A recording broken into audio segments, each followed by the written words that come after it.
Nuestro invitado de hoy nació en la Ciudad de México el 1 de septiembre de 1948. Su pasión por las letras y el arte lo han llevado a desempeñarse como director de teatro, ensayista, pedagogo y dramaturgo, facetas en las que ha montado más de 100 puestas en escena.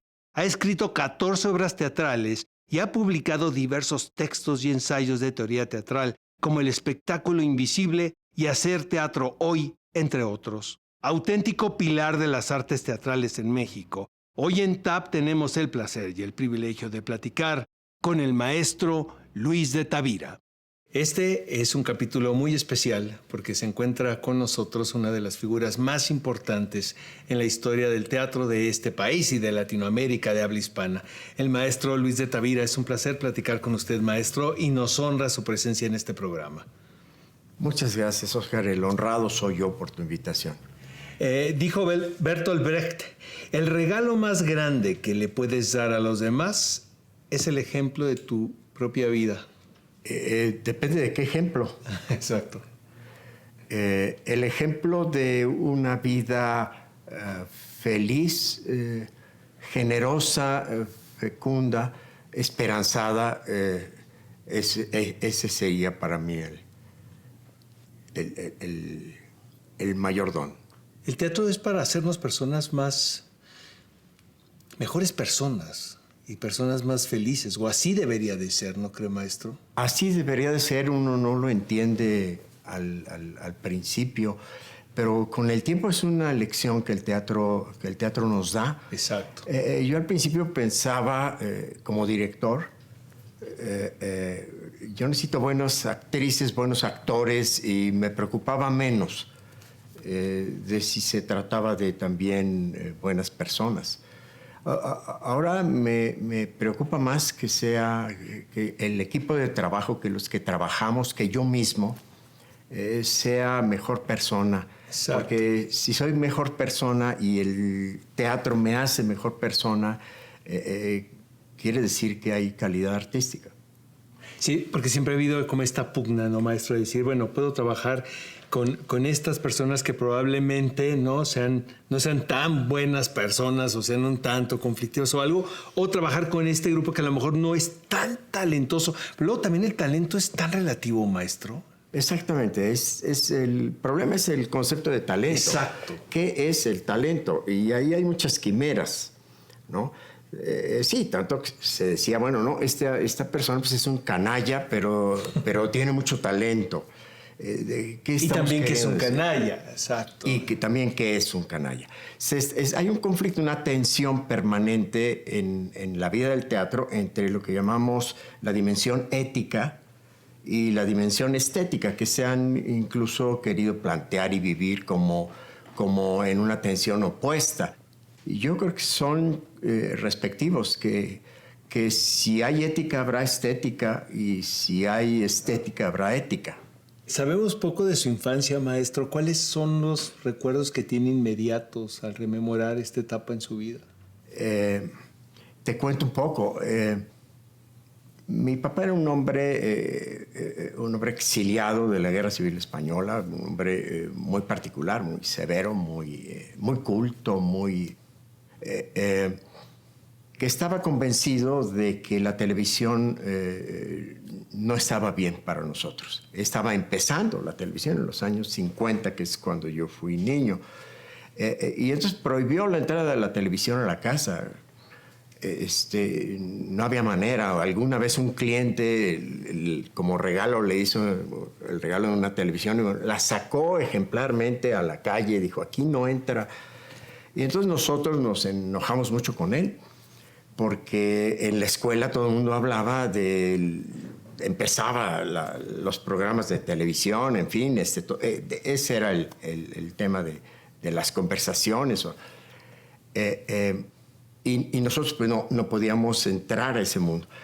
Y entonces le hicimos una protesta fuerte, una huelga, la ley del hielo. Y un día llegó a la casa lleno de libros y dijo, ¿os queréis divertir? Divertíos. Y nos regaló libros. A mí el libro que me tocó en suerte era nada más que El Quijote, Don Quijote de la Mancha, que tenía una dedicatoria escrita por él que decía: el que lea este libro no conocerá el aburrimiento. Y tenía razón. Total. ¿No?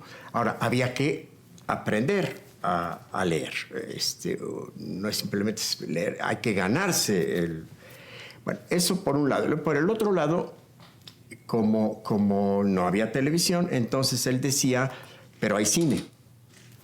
Y entonces, por donde vivíamos, en el colegio donde vivíamos y en Polanco, en el cine Polanco, había matines los sábados y los domingos de muchas películas, y en el colegio Patria había también. Y entonces nos mandaba al cine y a veces nos tocaban ver 5 películas en un fin de semana. Entonces regresábamos del cine y decidíamos cuál de las películas nos había gustado más, en un plan de consenso real de cuál nos jalaba más, y decidíamos cuál, y entonces decidíamos que la íbamos a hacer, íbamos a jugar, a crear.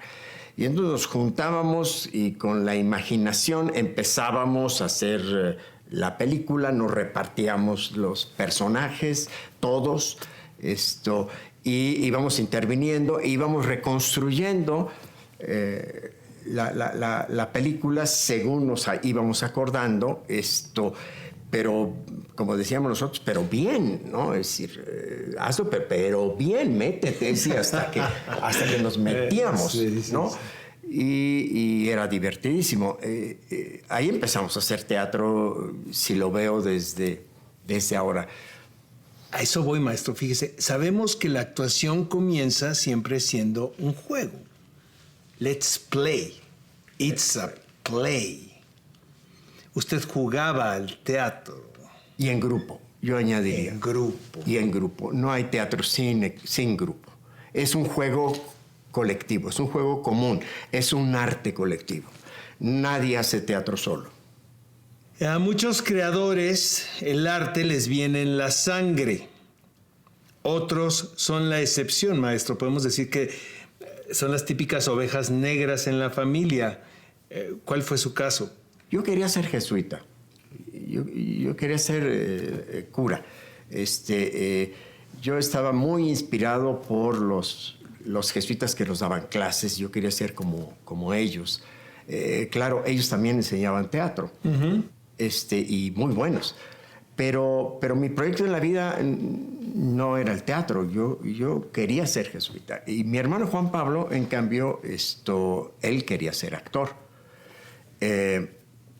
Y nuestro padre quería que todos fuéramos abogados como él. Él soñaba con un bufete de abogados. Entonces, a mi hermano Juan Pablo le prohibió estudiar teatro. Pese a todo, rebelde y clandestinamente se metió a la escuela de teatro a estudiar actuación. Mi padre fue a sacarlo de ahí para meterlo a la escuela de Derecho. Yo lo que planteé es irme de la casa y ingresar a la Compañía de Jesús. Y aunque no estaba muy contento ni muy de acuerdo con eso, pues no hubo más remedio que dejarme ir.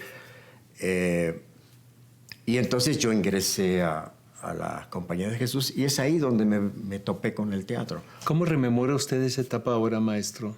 La etapa de la Compañía de Jesús. Fue en el camino de la formación que en la Compañía de Jesús primero pasa por una experiencia profunda de espiritualidad, diríamos, de silencio interior, de aprender esa forma de la vida que llamamos espiritualidad, pero que no es otra cosa que la vida. Exacto. Es eso. Y luego, pasada esa temporada, venía en la formación de aquel entonces, ya no es así, pero todavía en aquel entonces venía una etapa de estudios clásicos, fundamentalmente griego, latín. Y yo tuve un privilegio enorme, que fue toparme con un maestro de griego, un jesuita, que nos enseñaba griego leyéndonos a Sófocles. y nos hacía recitar, cantar los yámbicos de los coros de Sófocles, y ahí fue donde yo descubrí la dimensión del teatro. Y bueno, eran tiempos de ventarrones de cambio, eran los años 60. Todo el mundo estaba cambiando. Qué emocionante, era el ¿no, ventarrón de la liberación sexual, de la conciencia de los jóvenes, del rechazo al modelo, al modelo anterior. Y entonces también la Iglesia entró en la conciencia de una necesidad de cambio. Que la Iglesia vivía en la Edad Media, había que, decían, la palabra era ayornarse, es decir, actualizarse. Entonces vino ese suceso importante que fue el Concilio Vaticano II, al que convocó Juan XXIII en un espíritu de ecumenismo y de renovación. Bueno, y entonces sucede eso en los principios de los 60. También los jesuitas le entran a esa renovación, entonces todo empezó a cambiar. Entonces de pronto decidieron que en lugar de seguir concentrando en claustros a sus escolares, eran muy buenos colegios, era mejor mandarlos a las universidades públicas con los demás a estudiar diversas cosas.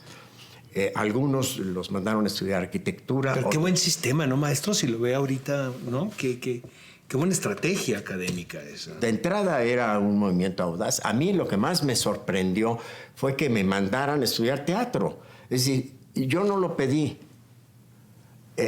Algo vieron, ¿no? Y luego también averiguaron, porque a dónde enviar a un escolar joven a estudiar teatro.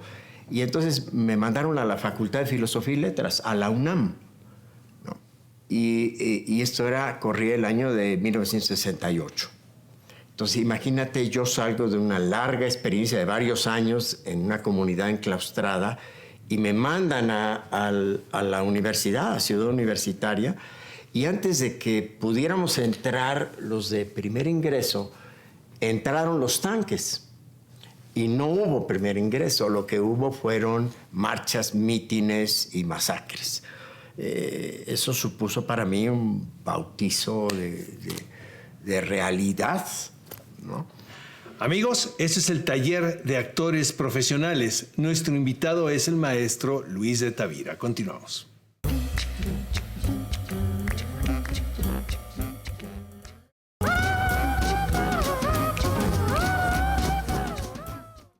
Estamos de regreso en el TAP, Taller de Actores Profesionales. Nuestro invitado es el maestro Luis de Tavira.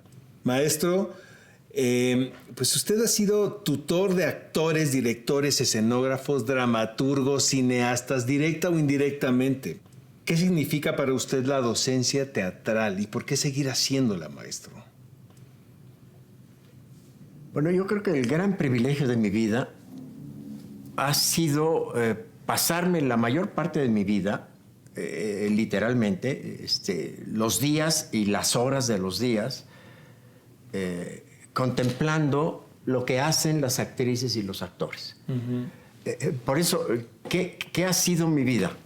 Mi vida ha sido ser espectador privilegiado de eso que sucede en la mente de las actrices y de los actores.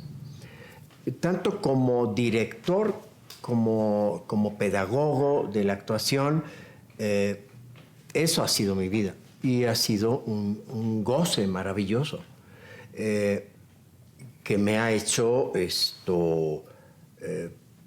cuestionarme, pensar, tratar de dar testimonio, también argumentar, porque la valoración del arte de la actuación es muy deficiente. La estética no la entiende. Los demás artistas tampoco, los propios hacedores del teatro tampoco lo entendemos. Y en nuestra sociedad hay también una incomprensión. ¿Por qué tenemos que estar alegando la defensa del teatro, los que hacemos el teatro, y no los espectadores, como sucede, por ejemplo, en Alemania, cuando la Merkel quiso cerrar teatros. Los que no se dejaron fueron los espectadores. No fueron la gente de teatro, fueron los espectadores que dijeron, no, no puedes cerrar teatros. El teatro entendido como derecho de la sociedad, no como un reclamo de los artistas. Quien eleva el derecho al teatro es la gente que no lo sabe. El gran problema de la sociedad mexicana, pero también del teatro mexicano, es que no hay espectadores. Lo que tendríamos que hacer todos juntos en el afán del teatro es ponernos de acuerdo en que la prioridad es formar a los espectadores. Porque ¿Cómo empezaría usted, perdóneme maestro, por dónde empezaríamos ahí en esa posibilidad de formar espectadores? ¿Qué tenemos que hacer? Entender primero que el espectador no se puede suponer, que el espectador no es el público, que el espectador no es aquel a quien llamamos en el anónimo publicitario, es decir, la cifra del consumo. El teatro comenzó por formar a los iniciados. Era un proceso de iniciación al misterio escénico. No cualquiera tenía acceso al teatro. Había que iniciarlo. Como pasa hoy en día con todo este problema de la lectura en el país. Hay libros, ¿no? La gente sabe leer, pero no lee. Hay que formar a los lectores, hay que formarlos. No son automáticamente los consumidores. Esta es su pugna de teatro para todos, ¿verdad, maestro? Esta frase que usted ha mencionado. Así es, así es. Es decir, en un país donde el 90% de los mexicanos no ha ido una sola vez al teatro, no ha vivido la experiencia del teatro. De 10 mexicanos, 9 nunca han ido al teatro. ¿De qué estamos hablando? Yo sé que el teatro ya no es, y hay que olvidarse de ello, una experiencia masiva. No. Para eso está esta sociedad intermediada que vive en la virtualidad y en la que el teatro no tiene nada que hacer. Ahí están el cine, está la televisión, están las series, y ahora la inteligencia artificial y todas las redes, etc. Ese es otro renglón, ¿no? Para entrar a platicar en él. Maestro, el proyecto de San Cayetano. El proyecto del Colegio de San Cayetano como un internado, como una comunidad utópica de actrices y actores en formación, implicaba buscar básicamente 4 cosas, 4 propósitos. La formación de la persona. El teatro es el arte, la actuación es el arte de la persona, es el arte de la personificación. Persona es una palabra teatral. Los seres humanos nos concebimos persona gracias al teatro. Es el arte personificador, su relación es personal, por eso requiere el aquí y ahora, para establecer una relación personal, cara a cara, no intermediada. Bueno, y lo que tú comenzabas preguntando en la conversación, lo que comentabas, la buena persona y el artista. Yo pienso que nadie llegará a ser actriz o actor si antes no es una persona. Exacto. Ahora, como dice el sabio Gracián, la vida se trata de llegar a ser personas. Entonces, hay una tarea, ¿no? Stanislavski comenzaba con el oráculo de Delfos en el dintel de la academia. Conócete a ti mismo. Es decir, ¿con qué trabaja la actriz o el actor? En el arte solo hay 2 cosas reales. El artista y la obra. Y no son lo mismo. El escultor pues tiene la piedra y luego tiene las herramientas y la técnica, el cincel, el martillo, etcétera, etcétera.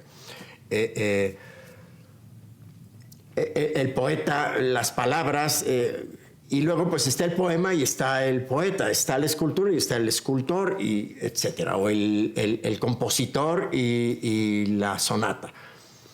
El actor y la actriz son al mismo tiempo el artista y la obra. Son la materia prima. ¿Con qué trabaja el escultor? Bueno, pues con la piedra. Ahí está Miguel Ángel, que iba a buscar las piedras y se pasaba pulsándolas y contemplándolas antes de intentar hacer la escultura. El actor y la actriz se tienen a sí mismo. Su vida es la materia prima. Entonces, esta primera etapa de la formación que implicaba el Colegio de San Cayetano era la búsqueda de la tarea de ser personas, de ser humanos, porque somos tremendamente inhumanos. Salimos, no saludamos, no tenemos empatía con el dolor del otro que está enfrente. En fin, que tiene que ver con esto de las... El segundo objetivo era ser comunidad, porque nadie nos ha formado para ser comunidad. Vivimos en una sociedad terriblemente abismada en el individualismo y no se puede hacer teatro si no se es comunidad. Que eso implica pues una experiencia de formación para llegar a ser una comunidad. Por eso mi obsesión en la tarea de las condiciones de posibilidad del teatro ha sido la de la estructura del elenco estable, la compañía estable. Por eso mi inversión mayor en ese sentido de política teatral ha sido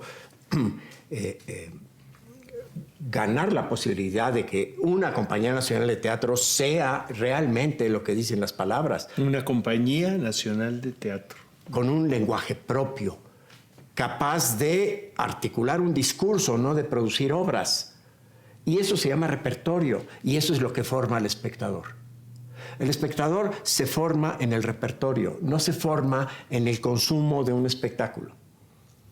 Se forma en la permanencia, en la costumbre. Como un lector no se forma leyendo un libro, se forma leyendo un repertorio, o una orquesta, o un grupo de danza.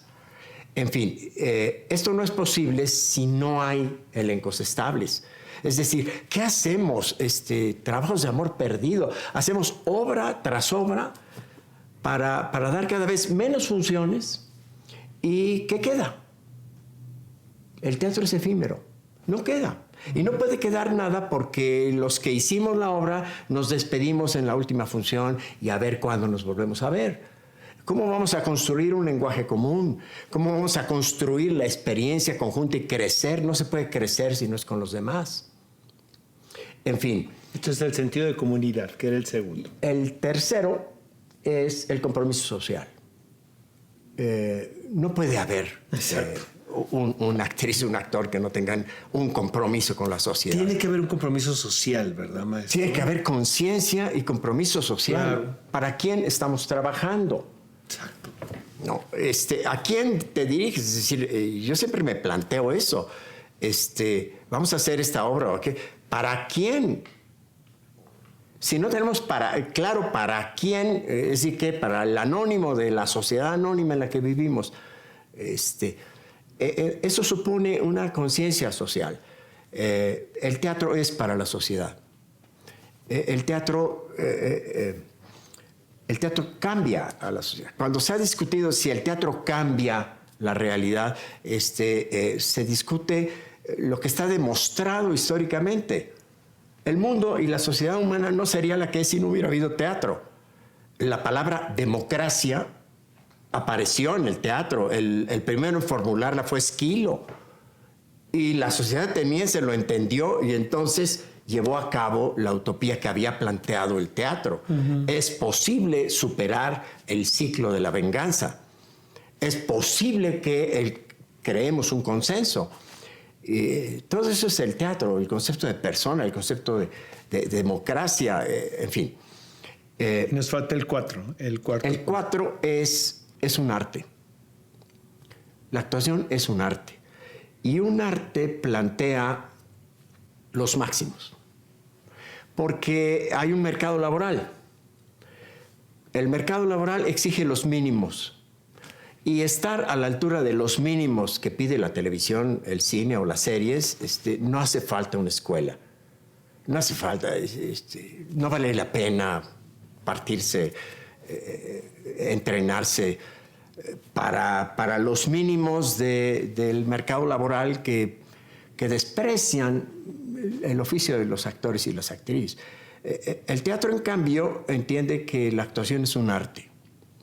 Yo pienso que la actuación es tan seria como una operación del cráneo. Claro. Que entra al cerebro y al corazón. Si ninguno de nosotros se dejaría trepanar por un aficionado, ¿por qué permitimos que el escenario esté invadido de aficionados que no poseen técnica? Entonces, pues, la técnica es lo que profesionaliza y yo entiendo que profesionalizar es hacerse responsable. Es decir, que solamente puede ser responsable el profesional. Si te firman una receta médica, quien la firma se hace responsable, no es impune. Por eso la actuación también es una técnica. Pero más allá de todo esto, aspira a ser un arte. Y eso ya quiere decir otra cosa. Esas ya son palabras mayores desde el concepto, pero sobre todo desde la manera de hacerlo y de vivirlo. Entonces, por eso la cuarta aspiración era formar a esta comunidad según el arte. Amigos, él es el maestro Luis de Tavira. Esto es el Taller de Actores Profesionales. Sigan con nosotros.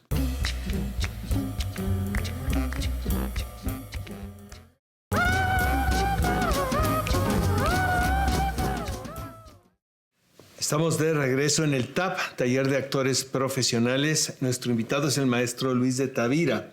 Dijo Bertolt Brecht, maestro, el arte cuando es bueno es siempre entretenido. Claro, siempre se pregunta a uno por la razón de ser de algo, ¿para qué? Completando bien como lo entiende Brecht, que claro, lo que pasa es que en ese momento suena ante la solemnidad con la que hemos tratado de entender el arte y suena como que entretenido. Él lo dice más radicalmente. La finalidad del teatro es divertir. Y sigue en su reflexión. Es decir, producir placer. Y nada requiere menos justificación que aquello que nos hace gozar, ¿no?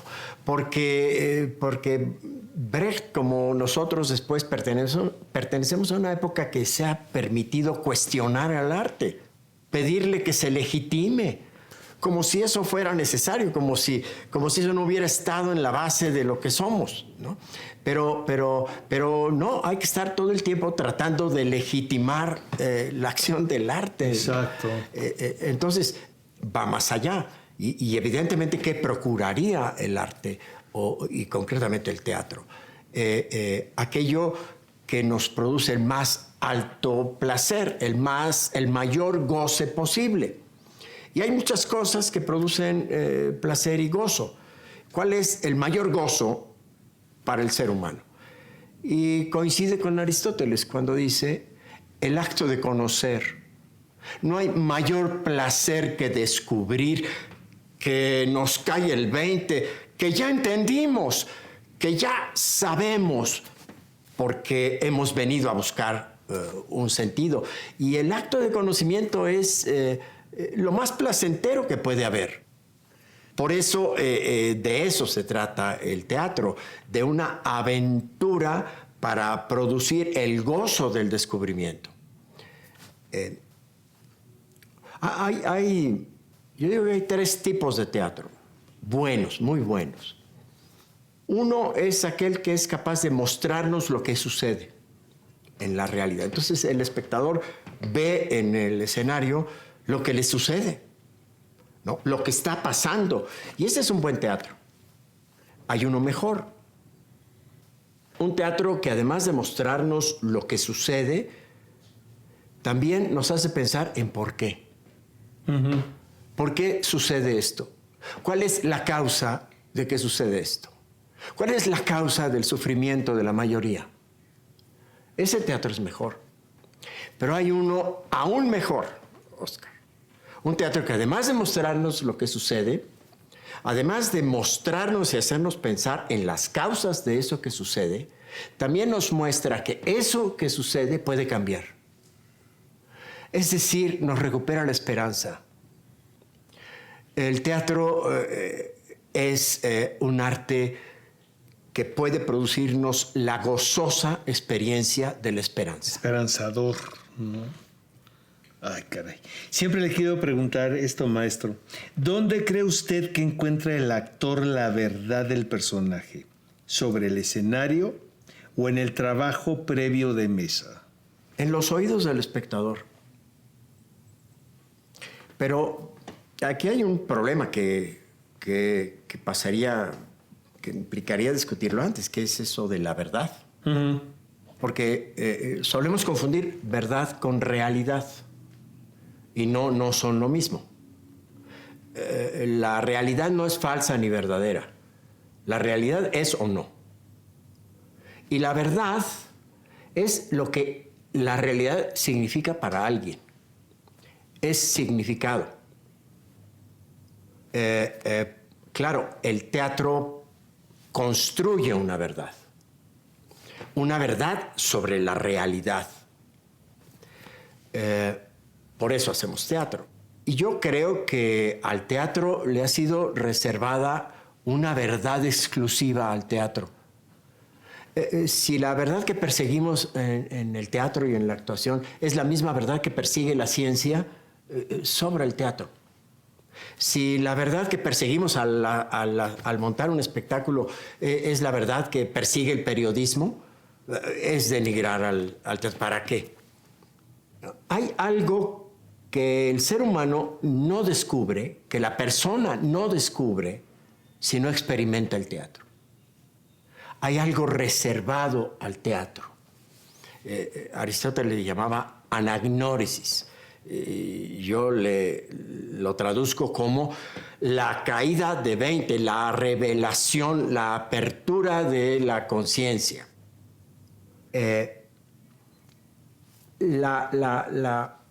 La realidad del actor se abre para contener la verdad del personaje, no la suya. Yo diría que el actor, la actriz, es el continente de la verdad del personaje. El continente quiero decir como este vaso, ¿no? Si el vaso está lleno, ya no puede contener nada. No le cabe nada. Hay que vaciarlo para que pueda contener. Y lo que tiene que contener es aquello que está en la vida del personaje, que se convierte en significado de verdad en el espectador. Uno no sabe, como actor, como actriz, uno no, porque si no sería uno un predicador, ¿no? El personaje comunica el significado de su realidad a partir de la encarnación de los actores, que son los continentes de esa verdad, que se verifica en el espectador. O sea, quien descubre la verdad del personaje es el espectador, y el actor o la actriz que lo descubren en el espectador. Por eso los actores entienden cuando perciben al espectador. Es el espectador el que les revela lo que estábamos buscando. Claro, el espectador. Ahí está. Una cosa es que en nuestra experiencia el espectador, que es soberano, no se exprese. Pero el teatro es un intercambio de energía viva. No, uno, en la experiencia de la actuación y del teatro, uno siente al espectador, ¿no? Y aplauda menos o no, se ría o no se ría, uno sabe cuando ha sucedido eso que al actor se le revela cuando viene de vuelta del espectador. ¿Cuáles fueron sus libros, usted recuerda, revelatorios para para encontrar este amor al teatro? Pues no estaba en los textos, estaba en los ensayos.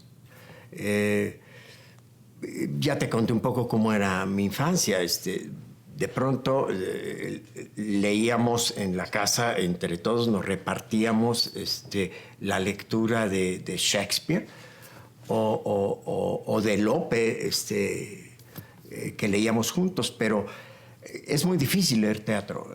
El teatro no es para leer, es para hacerlo, es para vivirlo. Siguiendo el ejemplo de Don Quijote, ¿no? Para mí es el mejor ejemplo de un actor. Un lector apasionado de todos los libros de caballería que los quiere seguir leyendo y los lee y se le agotan y ya no hay más. Y llega un momento en que se harta de leer y dice, ya no quiero leer, quiero vivir. Y entonces decide vivir la aventura que leía en los libros, y entonces se inventa un personaje. Y entonces ya no es él. Él es un caballero andante que se llama Don Quijote de la Mancha. Y entonces va y rebautiza al caballo y transforma una bandeja en un casco y en un escudo y se lanza al camino a vivir la ficción. Eso es claramente lo que hace un actor. Oiga, esta es la última pregunta para cerrar este bloque. ¿El teatro ha cambiado, maestro, o en esencia sigue siendo el mismo? Y si ha evolucionado, ¿cómo ha evolucionado? Si en algo podemos estar de acuerdo, es en que el teatro siempre ha producido un efecto en el espectador. Pero ese efecto siempre lo ha producido de un modo distinto sobre un espectador siempre distinto. Es decir, esencialmente sigue siendo algo que podemos seguir llamando teatro.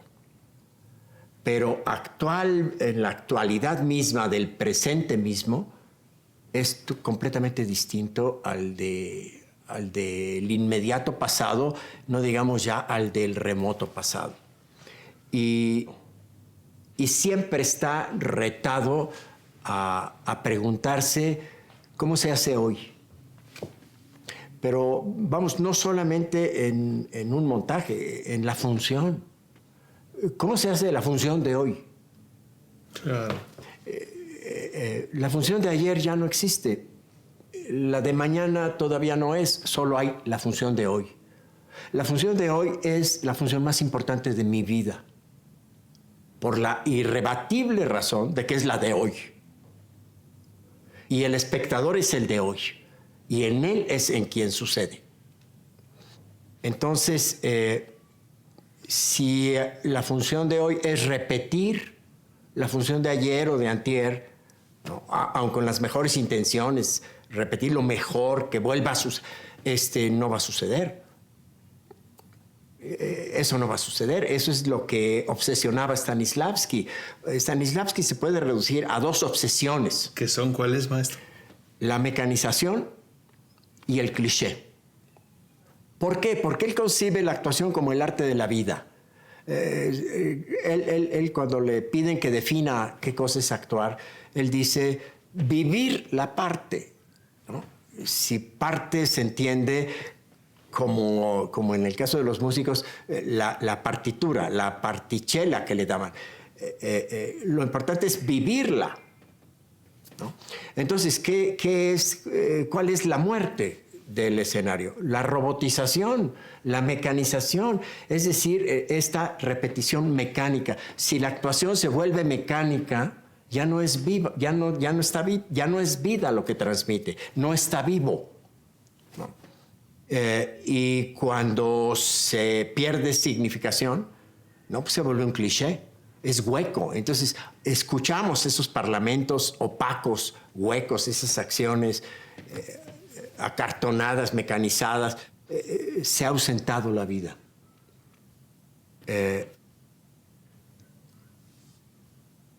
Pues eso.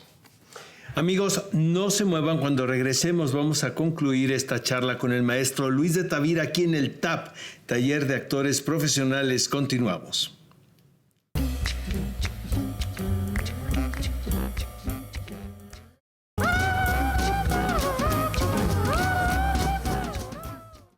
Estamos de regreso en el TAP, Taller de Actores Profesionales. Nuestro invitado es el maestro Luis de Tavira. Esta es mi frase favorita de Bertolt Brecht, maestro. El arte no es un espejo para reflejar la realidad, sino un martillo para darle forma. Sí, él acentúa la vocación transformadora. Pero sigue siendo un espejo. Yo estaría de acuerdo con Brecht en el martillo, pero no estaría de acuerdo en que no sea un espejo. Lo que pasa es que hay muchos espejos. Uh-huh. El del teatro es el más valioso y raro de todos, porque en ese espejo lo que se puede contemplar es lo que resulta invisible. El teatro nos revela lo que es invisible. Recuerdo ese diálogo de Platón donde Sócrates responde a la pregunta del alumno cómo cumplir el precepto de Delfos de conócete a ti mismo, ¿no? Porque si no me conozco a mí mismo, pues voy errado por todos lados. Este principio délfico del autoconocimiento del que hoy se ocupa fundamentalmente la psicología o el psicoanálisis. La respuesta de Sócrates es: la única manera en que tú puedes llegar a conocerte a ti mismo es mediante dos cosas imprescindibles: un espejo y un diálogo.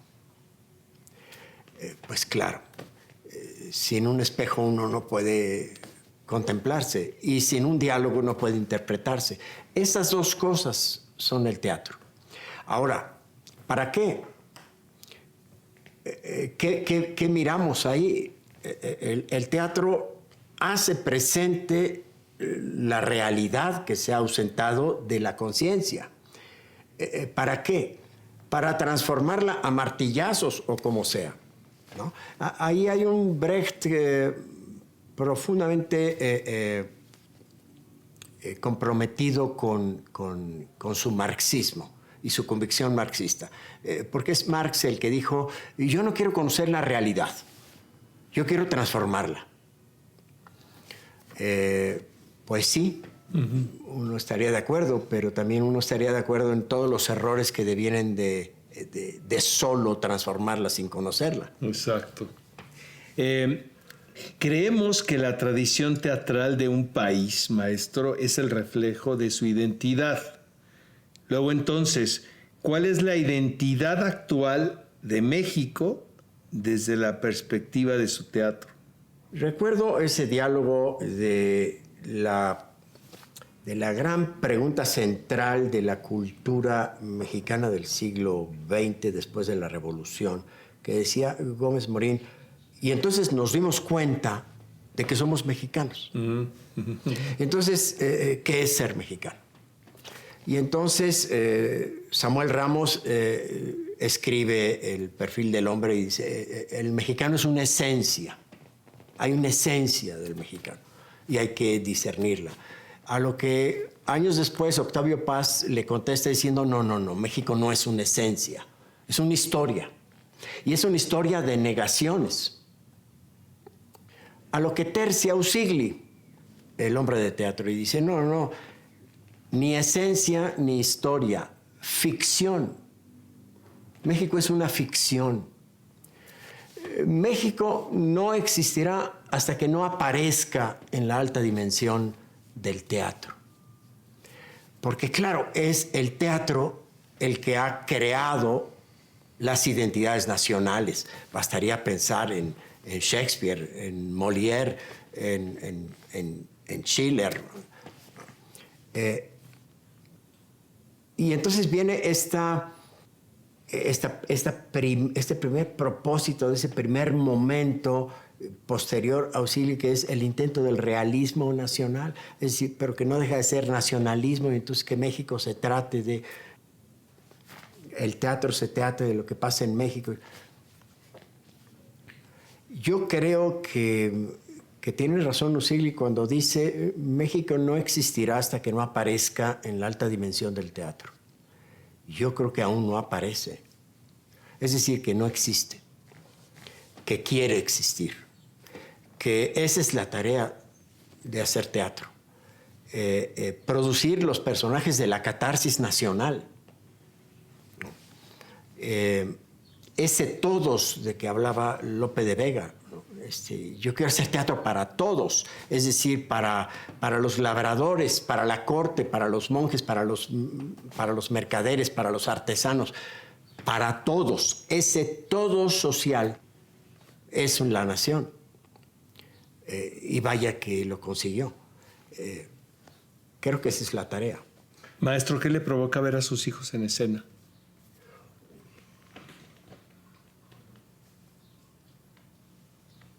Una alegría y un asombro muy grande, porque además son muy buenos. Sí, la verdad, sí. Sí, tiene toda la razón. Y yo aprendo, ¿no? Porque yo no he sido su maestro. No, he sido maestro de muchísimas generaciones, de muchísimos, pero no me ha tocado el privilegio de ser maestro de ellos. He trabajado con ellos. Me asombra y bueno, y voy a verlos y luego no puedo salir por la puerta de lo ancho que me siento. El orgullo. ¿Qué le falta por hacer, maestro? Yo no siento que me falte nada, sino me falta seguir haciendo teatro y llegar al final haciendo teatro. Y de eso en mi vida se ha encargado el teatro. Y entonces mi trayecto ha sido el de obedecer. No me ha dejado de invitar, afortunadamente, por eso vivo agradecido. Pero a cada invitación a mí me corresponde decir que sí o no. Uh-huh. Y si digo que sí, pues entonces dejo que me suceda. ¿Qué es lo más entrañable que le haya sucedido dedicándose al teatro? Uno no sabe qué sucede en el corazón de los espectadores. Uno descubre que uno trabaja para eso que sucede en el corazón de los espectadores, pero no nos es dado saberlo,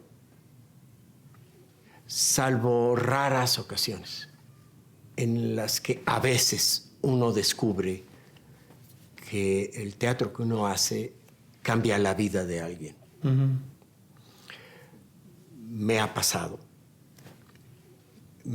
de pronto estar en un aeropuerto de una ciudad y que alguien se me acerque y me pregunte, perdone, ¿usted es Luis de Tavira?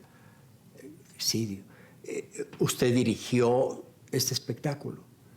Y yo digo, eso fue hace 40 años. Me dice, pues quiero decirle, y aprovecho de decirle, y no pensé que lo haría nunca, decirle que después de ver ese espectáculo mi vida cambió. O alguna otra vez que después de un espectáculo muy difícil que hice, que tuvo una reacción muy complicada para el espectador, un espectáculo que se llamó La Séptima Morada, uh-huh. en el que pasaba que había gente que salía al intermedio y no regresaba. Y entonces nos cuestionábamos cómo, ¿por qué nadie no se lo desea a nadie que te pase eso? Recuerdo una función particular en la que, bueno, terminó la función, nos fuimos, nos íbamos, llego al estacionamiento, yo había tenido una reunión con los actores y las actrices y dije, ay, dejé mis portafolios en el teatro, regreso por mi portafolio y llego, entro, estaba todo apagado y de pronto oigo un quejido en algún lado y resulta que era un espectador que estaba en un rincón. Y dice, ¿qué le pasa? Dice, no sé qué voy a hacer conmigo después de ver esto. Entonces lo que yo presencié ahí es un efecto nunca calculado de lo que de pronto el hecho escénico, la actuación y un texto pueden hacer en un espectador. Claro que me quedé un rato ahí y luego la acompañé a que se fuera. Y pasado un tiempo en el teatro me encuentro una carta de esta persona contándome lo que había significado ver esa función. Uno no sospecha que el teatro pueda llegar tan profundamente en el corazón de las personas. El teatro no es masivo, no es para las multitudes. El teatro es un privilegio de una experiencia personal profunda que nos dice, tu vida tiene que cambiar. Maestro, de verdad no sabe qué privilegio que esté aquí con nosotros y nos haya regalado esta hora de su sabiduría y su conocimiento y generosidad. Y me entusiasma mucho en un futuro poder ser parte, un motor de algún proyecto para usted exclusivamente. De verdad, muchas gracias por visitarnos aquí en el Taller de Actores Profesionales. Y pues es bienvenido cuando usted guste regresar. Este es su casa. Muchas gracias, Oscar. Muchas gracias a todos. Gracias, maestro. Y gracias por lo que hacen en favor del testimonio del arte de la actuación.